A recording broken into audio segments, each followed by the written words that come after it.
Yo, what is up, Z fam? Welcome to a new video. In today's video, we got another, finally, it's been a while since we did one of these, and I want to do these more consistently. I say that literally every time, but I genuinely mean it this time. I now have my setup a little bit different, and I'm able to sort of, you know, I got my audio all routed differently, so I could sort of like mute some of the audio channels in my videos and be able to go back and review them in real time. So that's what we're going to do here today. This is an educational little Warzone 101 Zlaner's class to clap in cheeks, should we call it that? I don't know. Inside the mind of Zlaner, whatever you want to call it. This is just some Warzone educational stuff. I'm basically going to be breaking down one of my own gameplays, going through the goods and the bads. I want to break it all down in real time with you guys, tell you what I think about the decisions I'm doing, and obviously what I could have done better, what I could have done, what I you know, there's always something to learn even for myself. So let's really break it down, this gameplay. Let's dive into it. I think this was from a wager that me and Husk were playing against Isaac and Bredman, his buddy, and we ended up, I think we ended up winning this wager, and I'm pretty sure in this gameplay in particular, I drop a pretty high kill game, somewhere in the 30s. So it's a nice gameplay to break down, and it's obviously competitive as well. You know, 2v2 head-to-head wager style, which if you guys don't know what that is, it's just kill race, what you see in a lot of the tournaments that we play in. It's basically just head-to-head, 2v2, and whoever can get the most kills. That's basically all it is. So if you enjoy today's video and you enjoy this kind of, you know, breaking down gameplay, and maybe we could try breaking down other people's gameplay or random people's gameplay or your guys' gameplay. You guys can submit clips. Who knows? We'll see what can happen. If you guys do enjoy this kind of an idea, then definitely hit that like button, folks. Smash the like button, actually. Let me know that you enjoy the video. You can do that by hitting the like button. It only takes a second to do. It's completely free. Let's see if we can hit a goal of maybe like 7,500. I think we can make that happen. Only if you enjoy, of course. Make sure you subscribe to the YouTube channel. And last but not least, guys, make sure you turn on the bell notification so you're always notified of when I'm uploading new content just like this to the channel, baby. And you already know it's going to be a bang.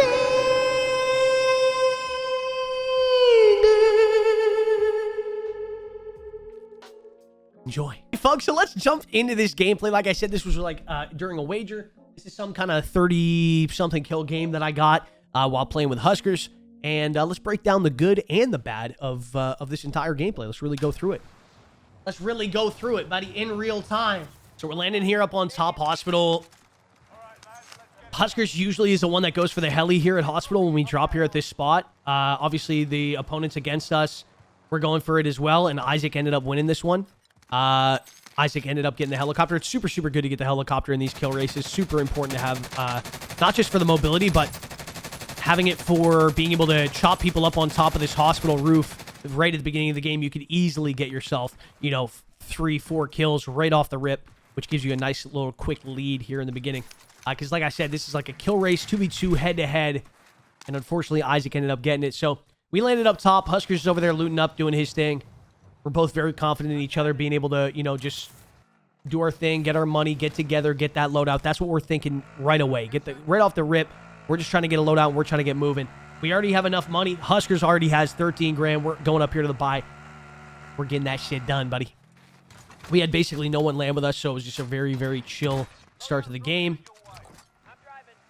Now, if we had the helicopter here, we'd like to take this loadout and go put it on top of some kind of hangar. You know what I mean? Or something that they can't get to if they didn't have a helicopter, so that we're not just giving them a free loadout. But we don't even mind giving them the free loadout, whatever. We just want to get our stuff so we can get moving and get as many kills as we possibly can. And just to go back and take a look at this real quick, if we go back to the beginning of the game, you could tell that the plane path was going over top of stadium and then going like superstore, hangars, that kind of stuff.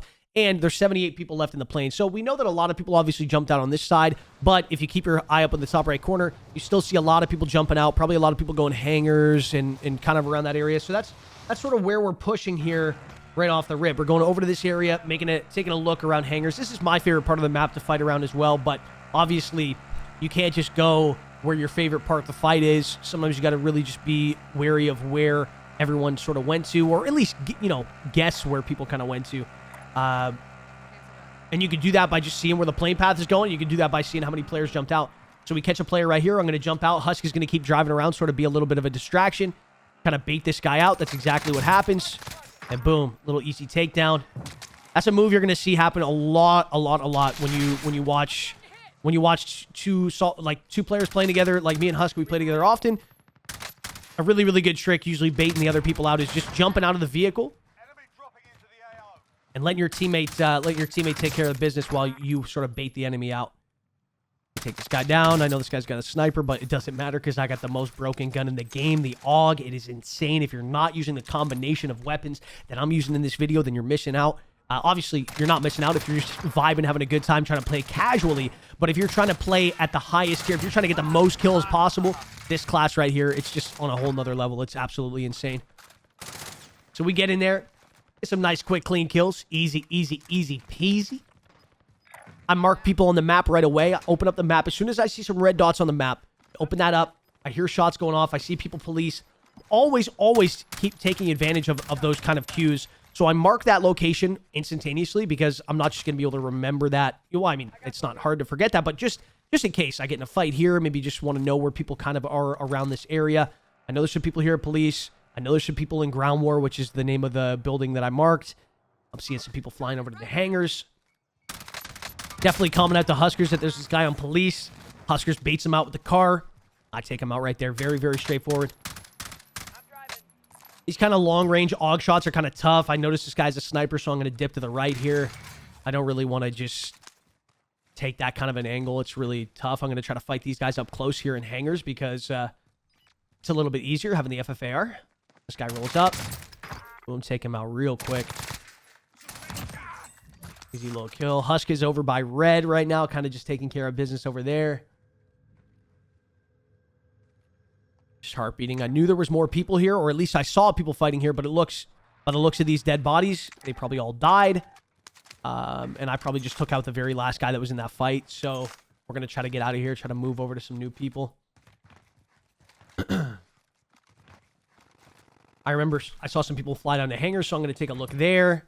And I notice how I have a UAV in my pocket. Now, folks, if we were playing a normal game, if we were playing a normal, like I said, this is a 2v2 wager head-to-head. If we were playing a normal game with Isaac and Breadman and Huskers, and we were all just playing together for the most kills, we're always trying to rotate UAVs. And obviously, that's exactly what you should be doing as well. You should be just getting kills, take the enemy's money, go buy UAV, pop that shit up, and keep it rotating, and always trying to find as many people as possible. Obviously, right here in this situation, I would pop my UAV so that I can know these people here, but I have to sort of just go off of where I saw people, because if I do pop that, and obviously my heartbeat sensor, because if I do pop that UAV, then I'm giving Isaac and I'm giving Breadman, I'm giving them somewhat of an advantage as well, where I don't want to help them find people. Like, let's say they're in a situation right now where they don't know where anyone is. I don't want to pop that UAV up. We already know where people are. Let's take these guys out and use the UAV at another point. Usually we hold on to a UAV in these 2v2 wagers or in these tournaments.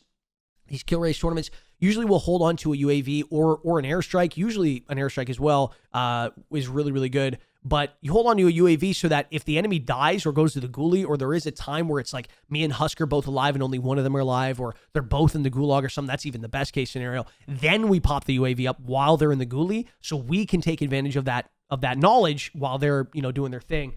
Or when one of them is full dead and one of them is alive, it's good to kind of get it up there. But there's even situations where we wouldn't. Situations where we notice that they're kind of in a fight. Or Isaac right now, if you look at the left hand of the screen, Isaac is triple threat right now. So he's got a bounty around him. There's no way I'm popping that UAV. If I pop that UAV, I'm giving him help. Basically, I want this bounty to roll up on him and absolutely sweep him, and we'll see if that happens. But it is also 10 seconds from being done, but he has been red threat for quite some time now, so popping that UAV just was not the move. We ended up getting a bounty here. We see him over there. I'm going to probably go over here and grab this Bertha. So we got some nice mobility. Throw a little trophy up here on the rooftop. That's one thing you'll always see us carrying. Always. Even over dead silence, sometimes I'll carry an extra trophy in the pocket, because if my vehicle does get blown up, I want to be able to take that trophy and go right to another vehicle, because one thing about getting high kill games or playing these kill races is that if you're trying to get high kill games, you need a vehicle. And if you're in a vehicle, you do not want to be in a vehicle with no trophy on it. So rolling up on a team right here, rolling up on the bounty squad. Instantly finish this guy. I know there's a guy inside this building. They don't seem too good, honestly.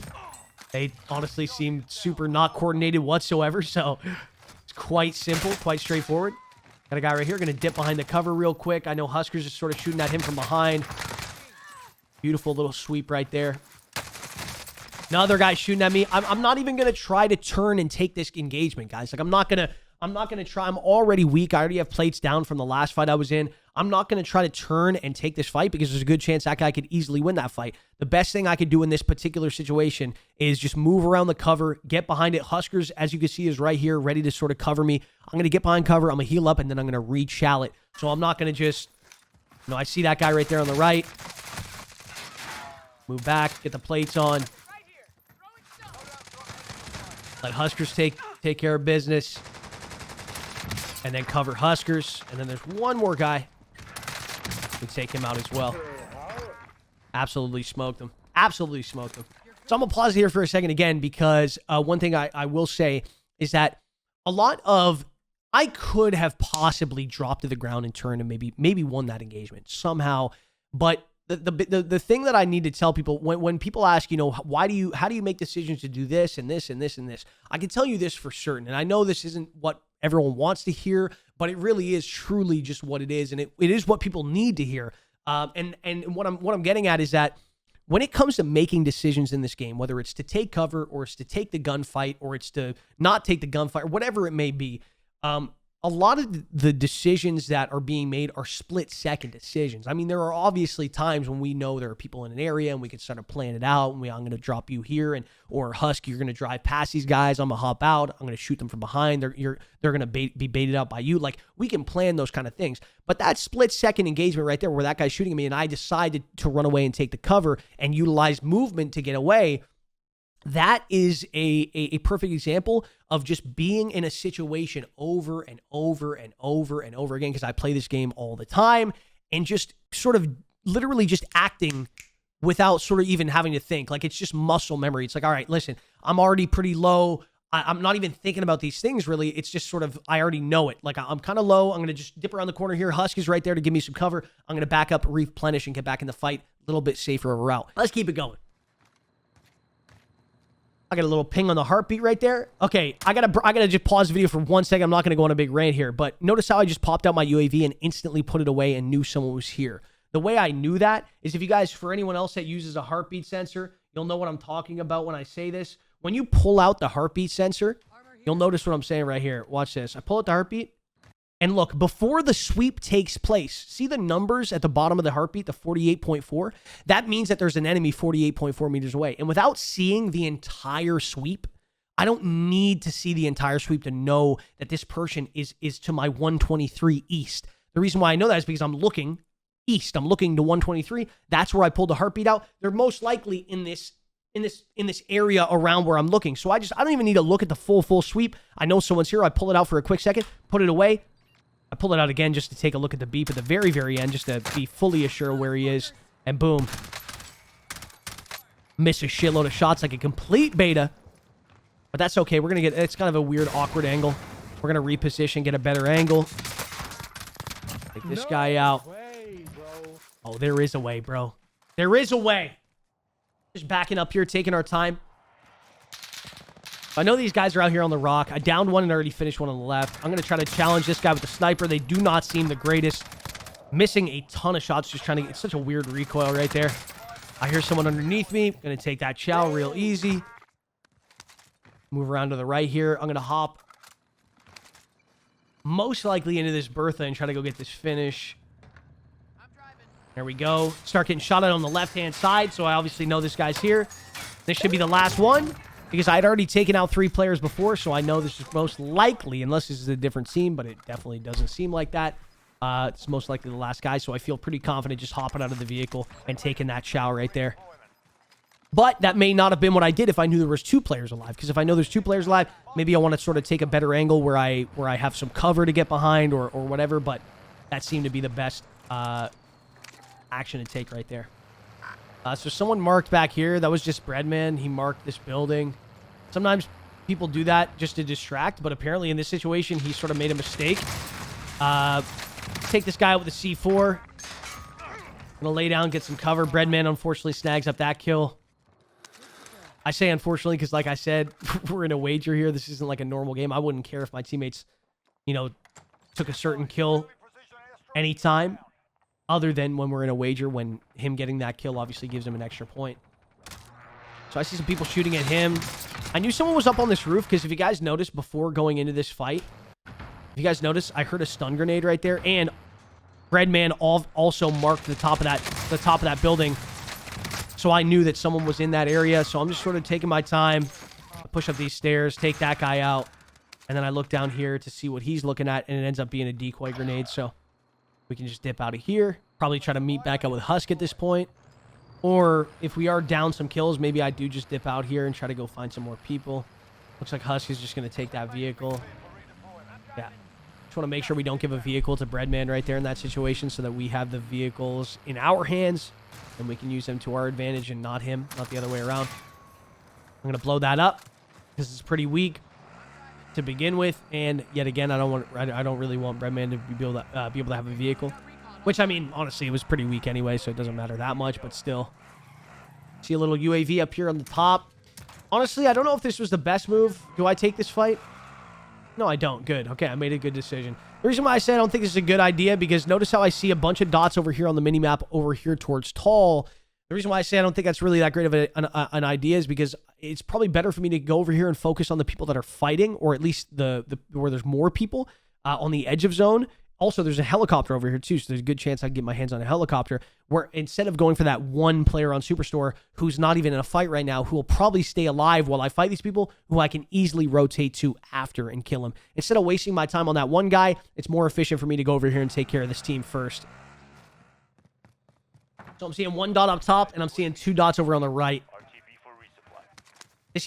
I'm seeing three dots now over on the right. So this easily could be the same team, but it also, by the looks of their shots and by the looks of the other guy that's on top of me right now, looking over the edge. If you notice, he's sort of on the edge looking down on the red dot. You can see him way over on the edge. He's most likely fighting them.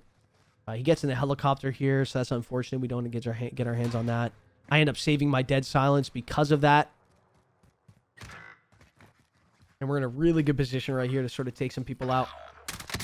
Nice little knock there, and that is super unfortunate. That is super unlucky. I don't even think that person was on the UAV. No, so there was a ghosted player.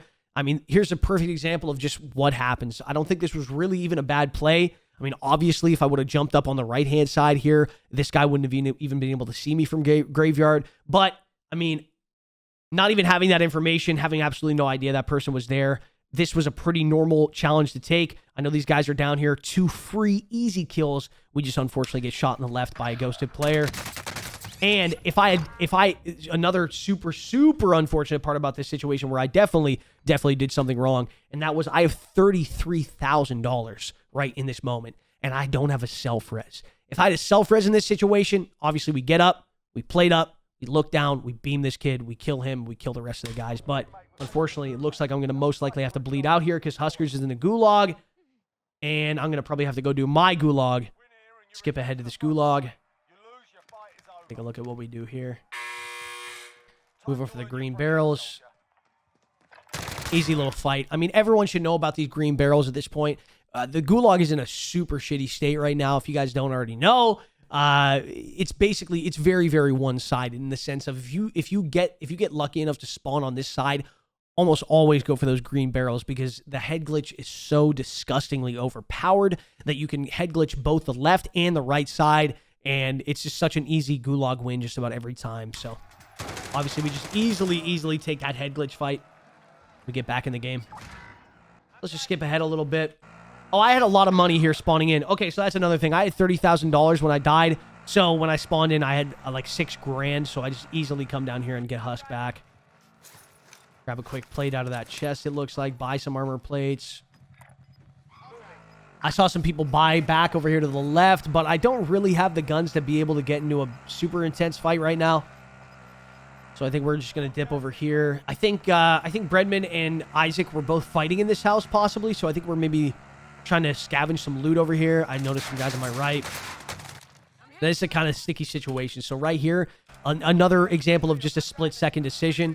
Hold on, let me So right here when I'm driving up, notice how I see two players. I see one guy right here at the blue shack, and I see one guy here on my right. I have no trophy system in my vehicle. I have very shitty weapons. I have a few plates on my hands, but there's not too much I can do here. I can't run this guy over because it's not like he's standing on the fence. He's standing on a layer above the fence, so I can't run him over. The guy at the blue shack, I mean, again, I sort of just make the split-second decision to go over here to the left, and there could have been a guy in this house as well, but I'm capable and I'm ready to take care of that guy if need be. Always staying frosty, always staying on my toes, but we end up deciding to just cruise over here, drive right up to the front door, get the plates on, try to get up here in the top of this, and try to take this fight against these guys, because honestly, there wasn't much I could do there. Driving away might have been an option, but even then, I could have easily got beamed out of the vehicle. And Isaac and all my teammates are around here anyway, so I'm going to take this guy out. Another guy over here to the right. I'm sort of just taking my time because I thought he was going to jump in the window. Now we've got our loadout on our hands. We got an FFAR. We got an AUG. Sort of right back in the mix. Got some ammo. Got some plates. This guy rock over here. Thought he was going to keep running. He sort of just stayed there behind the shack, and we take him out. Preemptively throwing a throwing knife just in case he was going to get knocked, so then he would die instantly. But that was the last guy on the team. Now, Husk, when I rezzed him back, he went and got a helicopter, which was absolutely huge. So now we can use this to our advantage, of course. I'm going to grab myself a self-res, drop Husk the rest so he can get a self-res, and now we're going to dip out of here. See a car up here on the top. Start moving over here towards these guys. Husk is probably going to keep me on top of these guys while I try to beam the vehicle. See if I can disable it. And it's just actually a king crown. We noticed some shots over here to the right. So we're going to leave that king by himself, like I said from earlier. It's more important for us to go for the full teams instead of the single players, because if it's just one player, you know, that guy's probably just going to drive around in his car with his king crown. He's not going to die, most likely. He might not die, and we could probably go get him later. Whereas this is a full team of 4. This is way worth more of our time to go down here to a full team and fight versus going to that one guy. So we don't want to go over to Isaac right there because we notice he's downed. We want to let him get fooled by the enemy team. We might rotate around the backside of it real quick. It looks like they knocked 2 of them anyway, so we might actually get involved here. Nice little beam on this guy. Husk's going to put me on the school here. I'm going to jump out. And we take this guy down pretty quick, pretty easy. Oh my goodness, we're just frying him down here. There we go. Couple easy kills. I'm going to go over here to red just in case this guy had a self-res. I want to make sure we get the full on this guy. Just because, like I said, we're in a kill race. Every kill counts. We're hopping back in the helicopter. Going to go take a look for some more players. Obviously, in this late game situation where there's still 39 players up, so good that we have a helicopter for situations exactly like this, being able to find someone very quickly. Notice this one player running towards the vehicle. We could have hopped out there on top and tried to beam this guy, but obviously I noticed that he was running towards the vehicle. There's really not a reason to get up on top there and beam. Actually, okay, apparently Husk did get out and beam. Okay, I thought Husk maybe got in the... I thought Husk was still in there and we were going to probably chase that down and shoot. That probably would have been the better move, but, well, it's exactly what we end up doing anyway, so. Perfect. Beautiful. Free little kill. Isaac goes down. That's beautiful. Now it's just me and Husk and Breadman. Breadman does have the money to be able to res back. Husk spots some players up here in these houses. So like we said, drop Husk up off on one of these houses. I'm going to reposition somewhere else. One thing you're not going to see us doing a lot of the time, because it's just not a smart move, is you're going to see us most of the time taking different angles. It's way smarter for him to hop out there because there's, one, a good chance that the enemy team doesn't even know that he hopped out right there because they're so focused on the helicopter. And 2, obviously having 2 different angles is better than having 1, so that, you know, if he can maybe hit some angles that I can't particularly see and vice versa. So right now I'm expecting that they're kind of focused on me. Over here on this side, we saw one guy in this brown house. Someone seems to be shooting me from yellow as well. We'll take out 1, easy. Take out 2, easy. Husk should be able to go in there and clean those up pretty simple. And then I'm pretty sure there was still 1 guy in this brown building. We take him out nice and easy. Boom. Beautiful. So I ended up popping a UAV here. Not sure why I did that. I think I just did it because it was kind of late in the game. I'm pretty sure we had a nice, like a little bit of a lead here. And I just wanted to find some more players as well. I wanted to know where some people were at. I was kind of slaying right here. I was like, Hush, just let me know where some people are, baby. So right here, I noticed that there's 3 players. One guy way out in the zone who I should probably look for right now. Boom. Get him out of here. Nice free kill there. This bot decides to run across the street. And then there's still one more up in the top. We saw 3 on the UAV. So Huss dropped me off here because this was an easy fight for me. Huss doesn't need to be here for me to help me fight this. It's a simple fight. Obviously, they're on edge zone. I can just chill up here on the hill. The zone's going to push them in. I should be able to clean these up easy. And boom, that's exactly what we do. Husk, unfortunately, ends up dying to the team that he went to. But this is just a situation where that wasn't the wrong move to make. Him going over there to that team was a good move. Husk is more than capable of being able to handle himself. So am I. And I trust him to be able to go over there and do that. Unfortunately, he just ends up dying. It just happens sometimes. And I'm just trying to find a little bit of money to get him in here. But it doesn't look like we're going to be able to with 14 players left. Not too many people left to find. So we're just going to try to go over here and kill the people that got him.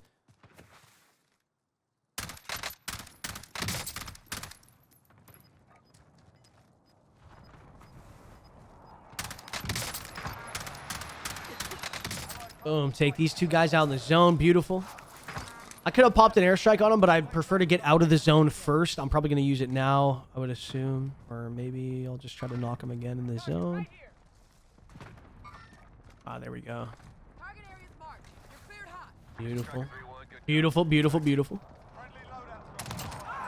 Take him out. 11 players left. 10 players left. 7 other players up. I do not have a buy station nearby. I don't have a vehicle. He takes the vehicle, unfortunately. Well, snipers up here on the hill. I definitely don't want to take that chow. It's just a weird... Head glitches with the AUG are weird to take. Like, really weird head glitches like that are kind of hard to take with the AUG. Even though the AUG is the definitely the best primary in the game right now. I'm not going to try to chow that guy with a sniper there. I'm just going to move up to get this quad, I would assume. Or I'm just going to move up and get my loadout, given that these are not my guns. See a guy flying in here, a little freaking moonwalking in, baby. Glitched a little bit. No, it looks like I think they end up robbing this kill, unfortunately, because they were in a bit of a better position. I should have just got super aggressive there. I should have got super aggressive. There was no reason for me to check heartbeat and play skittish because I already knew I had him broken. He literally just landed. Obviously, he landed on his loadout, so, you know, I didn't know that for certain, but he was still super weak. I should easily be able to take that fight. So we had a couple guys. Last few players are down here in the bottom section of ice houses. They just beamed the shit out of me, so I got to replay back up.